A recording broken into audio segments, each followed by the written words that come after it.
हिते नाज़रीन अहम ख़बर आहे। आग कंदासीं अवां खे peoples party chairman Bilawal Bhutto Zardari Sindh जे दौरनि जी शुरूआत अॼु ठटे खां करे रहियो आहे। बिलावल भुट्टो ज़रदारी मकली पहुची अॻूणे MNA अब्दुल वाहिद सुमरे सां भाइटे जी वफ़ात ते ताज़ियत कंदो। बिल्कुल नाज़रीन अहम ख़बर अवांखे ॾियूं पिया। Peoples party chairman Bilawal Bhutto Zardari Sindh जे दौरनि जी शुरूआत अॼु ठटे खां करे रहियो आहे।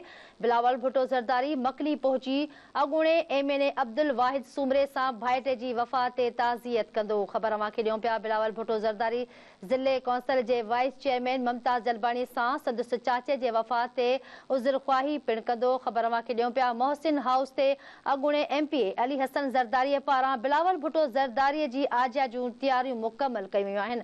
ख़बर अवांखे ॾेई रहिया आहियूं। PP चेयरमैन जी आमद खां पहिरियां मकली ऐं ठटे जे अहम चौक चौराहनि खे पार्टी झंडनि सां सींगारियो वियो आहे।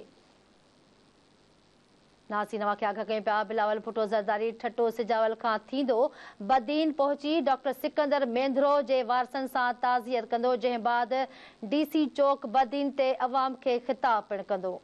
बिल्कुल नाज़रीन आगाह कंदासीं अवां खे peoples party chairman Bilawal Bhutto Zardari Sindh जे दौरनि जी शुरूआत अॼु ठटे खां करे रहियो आहे।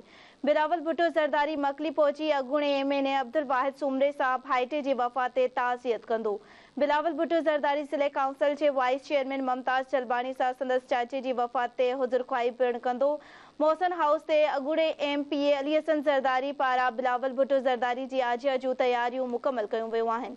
PP चेयरमैन जी आमद खां पहिरियां मकली ऐं ठटे जे अहम चौक चौराहनि खे पार्टी झंडनि सां सींगारियो वियो आहे।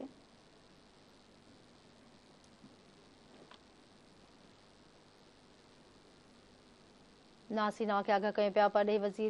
अॻूणो परॾेही वज़ीर बिलावल भुट्टो ज़रदारी अॼु दौरनि ते निकितो आहे।